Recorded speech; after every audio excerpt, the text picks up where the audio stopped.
बहुत जल्दी श्री कृष्ण की प्राप्ति कराने में समर्थ है श्री तुलसी महारानी जी।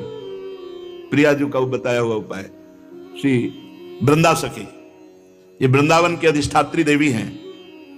ये वृंदावन की पूरी व्यवस्था को देखती हैं। प्यारे जो के नित्य केली की व्यवस्था करती हैं और इनकी कृपा के बिना कोई वृंदावन में प्रवेश नहीं कर सकता। ये हमारी प्यारी जो की प्रिय सखी वृंदा सखी श्री तुलसी महारानी जी।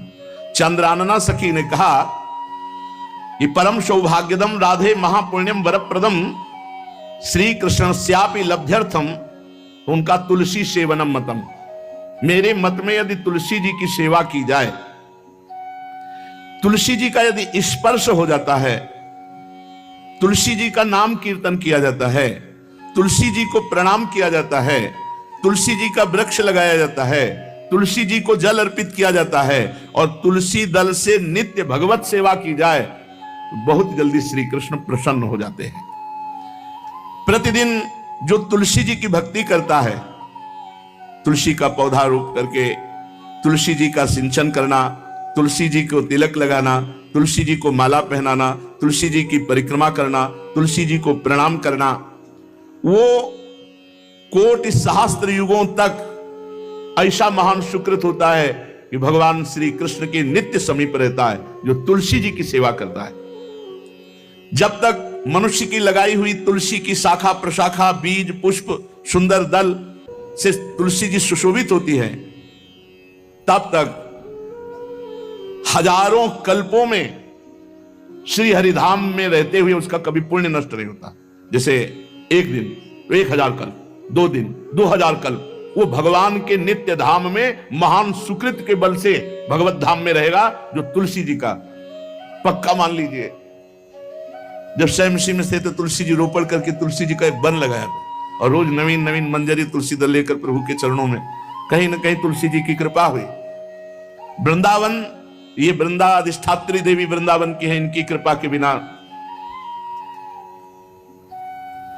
हे चंद्रादने, संपूर्ण पत्रों और पुष्पों को जो उतार करके सम्मान पूर्वक पहले प्रार्थना करनी चाहिए। हे वृंदा देवी, हे तुलसी जी, भगवान श्री हरि की पूजा के लिए या प्रियाजू की पूजा के लिए हम आपके कुछ मंजरी कुछ दल लेकर के सेवा करना चाहते हैं, आप कृपा करके मुझे दीजिए, और फिर उतार लें। ऐसे नोचना नहीं, बहुत सम्मान से बहुत प्यार से, तो तुलसी जी प्रसन्न होते हैं। जो मनुष्य तुलसी दल से श्री हरि की पूजा करता है, कोई भी पाप उसका स्पर्श नहीं कर सकता। पूर्व में किया हुआ कोई भी पाप उसको दंड नहीं मिलेगा, जो तुलसी जी की आराधना नित्य करता है। अब इतना जल भी ना चढ़ा दे, माल पुण्य हो जाए और तुलसी जी अंतर ध्यान अनुकूल जल, जैसे मान लो गमले पे है तो इतना बड़ा तांबे का रोज उससे चढ़ा, अब भर के लोटा चढ़ा दोगे 2-4 दिन में अंतर ध्यान हो जाएंगे तुलसी जी। बहुत विवेक से जरूरत है, मतलब भारी पुण्य होगा। अब इतना बड़ा लोटा रोज जल चढ़ाओगे तो 2-4 दिन में पीली होके अंतर ध्यान हो जाएंगे। इतना जल, अनुकूल जल चाहिए। एक तांबे का छोटा सा लिया, ऐसे रोज डालो, उसमें कोई फर्क नहीं, और गमला उठाकर धूप में विराजमान करो। सेवा का मतलब क्या है? जो तुलसी जी को जल अर्पित करके तुलसी जी की सेवा करता है, हरि चिंतन करता है, कभी कोई पाप उसका स्पर्श नहीं कर सकता। 100 भार सोना, 400 भार चांदी का जो दान करने का फल होता है, वो एक तुलसी दल उतार, जो अपने द्वारा लगाई हुई तुलसी दल, वो हरि के चरणों में अर्पित करो। ये 100 भार सोना और चांदी बराबरी नहीं हो सकती। कितना महत्व है। जो रोज तुलसी दल चयन कर, द्वादशी को ना चयन करे, द्वादशी को मतलब बहुत बड़ा अपराध लगता है तुलसी दल का, मतलब तुलसी के वृक्ष का भी स्पर्श ना करे। प्रणाम नमस्कार दूर से, एक भी दल नहीं टूटना चाहिए द्वादशी को। ऐसा हमने महापुरुषों से सुना है कि मंजरी और पत्र उतारना ये ठीक नहीं, बिल्कुल नहीं ठीक है। ब्रह्म हत्या का फल लगता है, अगर जो पाप लगता है अगर कोई द्वादशी को तुलसी चयन, बहुत सावधानी से। जिसके घर में तुलसी का बगीचा होता है, कई पौधे होते हैं, उसको कहीं तीर्थ जाने की जरूरत नहीं, उसका घर तीर्थ है जिसके घर में तुलसी के पौधे हैं। और यमराज कभी उस घर में किसी भी मरने वाले को लेने नहीं आएंगे जिसके घर में तुलसी। लगा लो भैया तुलसी लगा लो घर में, काहे कोई यमराज को आने दोगे? सबके घर में तुलसी। कितना सुंदर पहले था, घर में आंगन होते थे, आंगन में एक बहुत बड़ा, और फिर उसमें तुलसी जी, और फिर उसमें 2-4 नर्मदेश्वर और शालिग्राम ऐसे, और फिर घर का हर व्यक्ति जल चढ़ाना, प्रणाम करना, नमस्कार करना, चार पर। कितनी पवित्र पद्धतियां हमारी थी। जब रसोई बने पहली गाय के लिए, फिर कुछ पक्षियों के लिए, फिर कोई संत महात्मा, कोई भिक्षु, ऐसा कितना पवित्र व्यवहार। यहाँ जैसे हमने देखा है, ये रसोई बन रही ना, तो धुआं नहीं खत्म होने पाता, वो ही सब अपवित्र किए हुए हैं, राक्षसी बुद्धि आती चली जा रही। तुलसी जी, ये भागवती को वस्तु हमें लगता है बालकनी तो होती है, बढ़िया बालकनी में एक ऐसा उठाने धरने वाला स्टैंड लोहे का रखो कि तुलसी जी को विराजमान कर दो। जिसके घर में तुलसी जी विराजमान होती है, उसके घर में यमराज कभी नहीं जाते। जो तुलसी जी का सेवन करता है, उसकी सारी कामनाएं तुलसी जी पूर्ण कर देती है। तुलसी जी को लगाना, तुलसी जी का पालन करना, तुलसी जी को सिंचन करना, तुलसी जी का दर्शन करना, तुलसी जी का स्पर्श करना, मनुष्य के द्वारा जो मन, वाणी और शरीर से पाप हो गए, सबको तुलसी महारानी क्षमा कर देती है, दग्ध कर देती है। पुष्कर आदि तीर्थ, गंगा आदि परम पावन नदियां, ये सब जो स्नान आदि, अवगाहन आदि करने का फल देते हैं, वो केवल तुलसी जी घर में विराजमान है, उसको फल मिल जाएगा। कितने बढ़िया। जो तुलसी जी की नवीन मंजरी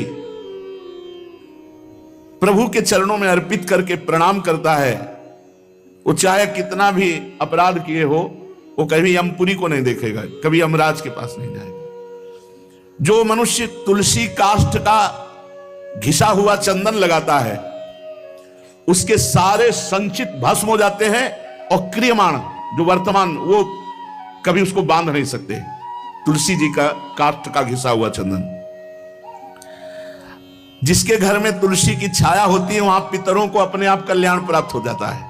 जो श्राद्ध करने से लाभ मिलता है पितरों को, घर में तुलसी लगा के, जो तुलसी की छाया, बड़ा वृक्ष, पितरों को तृप्ति मिलती है।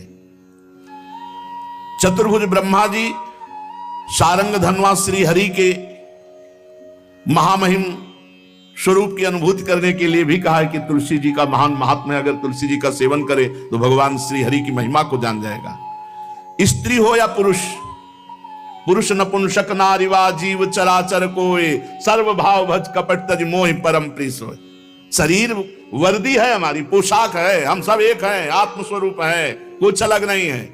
शरीर केवल पांच भौतिक है तो सबका पांच भौतिक है, उसमें चिन्ह है स्त्री पुरुष के, बस। इसके लिए भगवान की आराधना निषेध थोड़ी है। जो स्त्री या पुरुष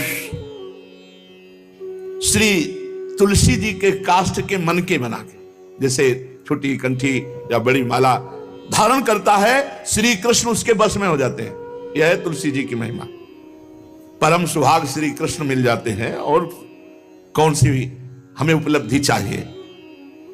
हे गोप नंदिनी, तुलसी जी का सेवन करने से श्री कृष्ण वश में हो जाते हैं।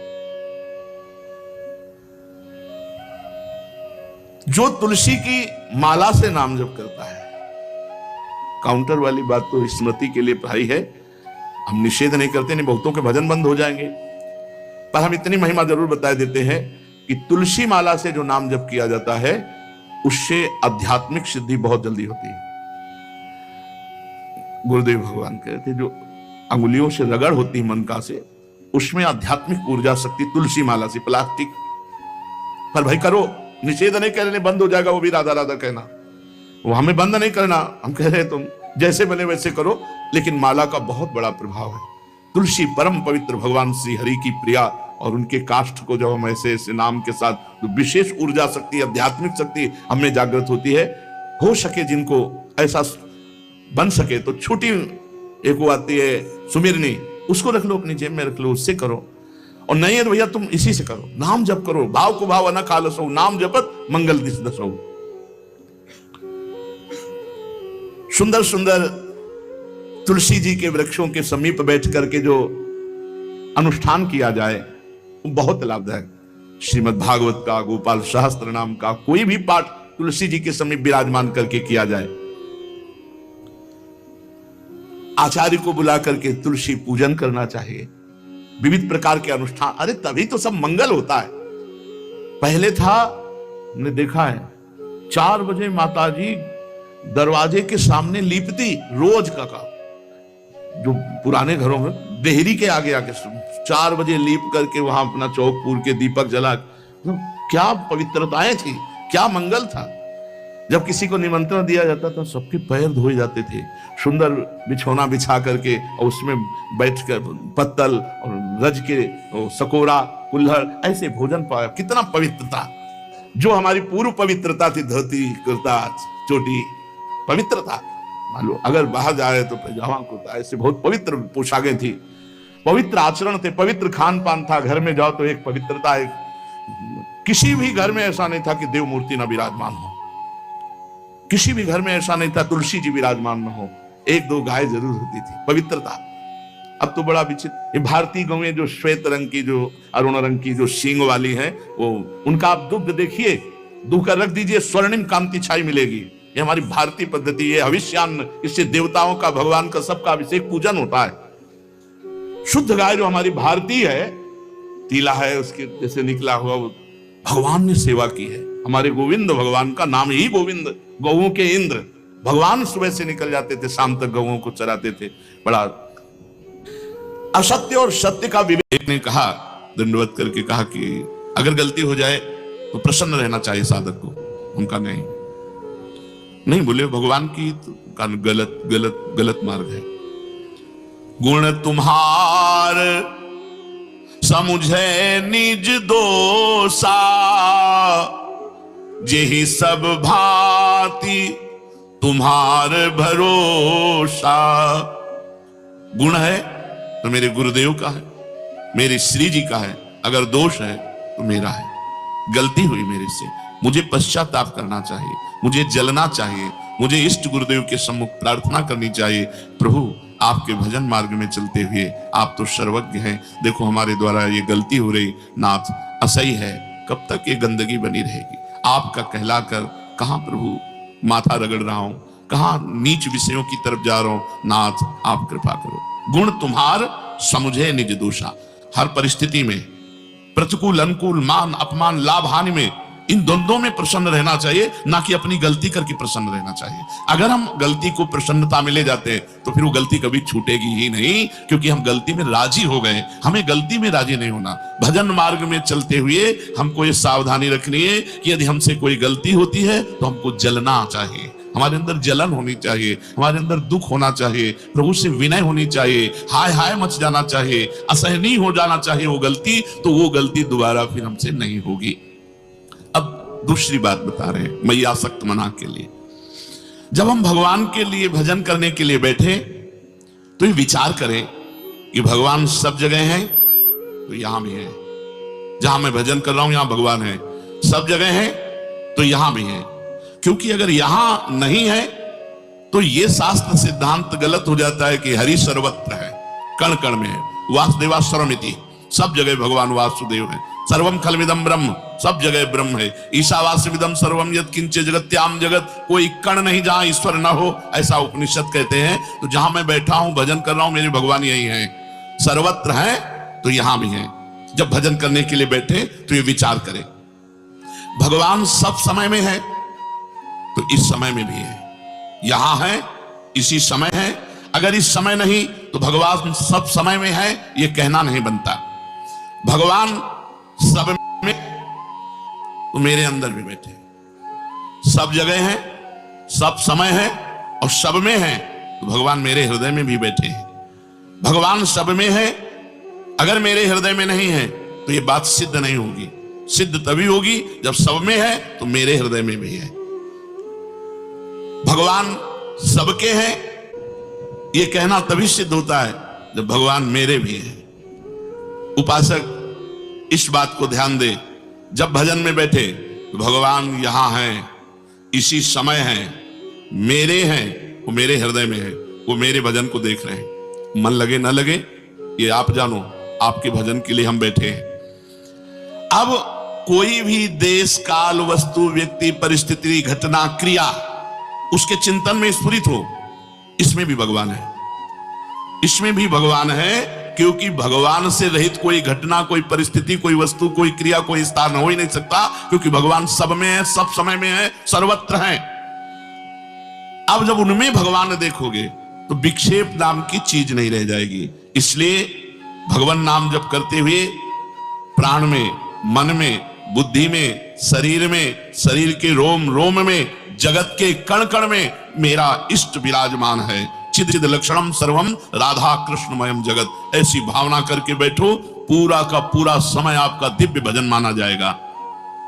ये तो भगवान ने कहा मैं आसक्त मना, मेरे में आसक्त मन वाला। भगवान के आसक्त मन वाला हो और आश्रय किसी और का लिए हो,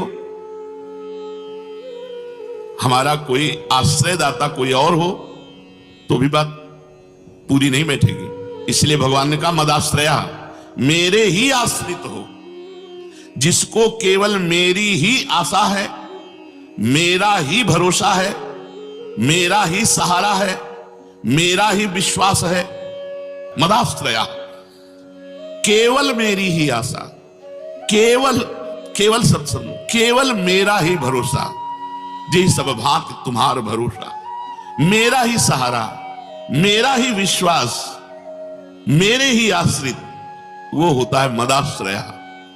हमारा भरण पोषण भगवान से होता है, हमारा जीवन भगवान के लिए है, हमारे स्वामी भगवान है। हमारा कोई व्यक्ति नहीं हो सकता, कोई फोन नंबर नहीं हो सकता, किसी भी तरह का अन्य आश्रय नहीं। हमारा जीवन केवल भगवद आश्रित, जो भी हो, महलों में राखे चाहे झोपड़ी में वास दे, इसके लिए बाबा जी नहीं बने कि सुविधा दे तो हे भगवान हम आपके, नहीं, असुविधाओं की ठोकर खाते हुए भी आपकी पूरी जीवन भर जय बोलिए, तो अंत में थोड़ी अन्य आश्रय ले लेंगे, अंत में तो आपका ही आश्रय रहेगा। मदाश्रया, इसको बात समझ लो। अन्य आश्रय हो तो उसे भगवान के भाव में बदल दो। मेरे भगवान मेरे माता पिता के रूप में मेरा भरण पोषण कर रहे हैं, मेरे भगवान मेरे रिश्तेदार के रूप में आकर मेरा भरण पोषण कर रहे हैं, मेरे भगवान इस रूप में आकर मेरा भरण, लेकिन भरोसा भगवान का, ना तो माता पिता का, ना रिश्ते नातों का, मेरे भगवान इस रूप में मेरा भरण पोषण कर रहे हैं। अपना भरोसा केवल अपने इष्ट पे हो तो दो बातें, मैया आसक्त माना, भगवान में मन हमारा आसक्त हो और भगवान के ही हम भरोसे हो, तो भगवान कह रहे तब वो मेरे को पूर्ण रूप से जान पाएगा। संसार में आश्रय बहुत जल्दी ले लेते हैं, धन का, संपत्ति का, वैभव का, विद्या का, बुद्धि का, योग्यता का, कुटुंब का, मित्र का, ये सब नाशवान है। इसका आश्रय सब लिए हुए हैं। सब कोई अंगुली पे गिना जा सकता है जो मदाश्रया है, केवल भगवान का आश्रय है, केवल भगवान का भरोसा है, केवल प्रभु का सहारा है, अन्य कोई सहारा नहीं। धन का, संपत्ति का, वैभव का, विद्या का, बुद्धि का, योग्यता का, कुटुंब का, ये सब आश्रय, ये नाशवान है, मिटने वाला है, स्थिर रहने वाला नहीं, सदा रहने वाला नहीं, सदा के लिए पूर्ति तृप्ति कराने वाला नहीं। परंतु प्रभु का आश्रय नहीं लेते क्योंकि भूल में फंसे हैं, सत्संग नहीं मिल पा रहा, उनके कानों में सत्य वचन नहीं पहुंच पा रहे, इसलिए उनका आश्रय नहीं छूट रहा, इसीलिए वो बहुत परेशान है।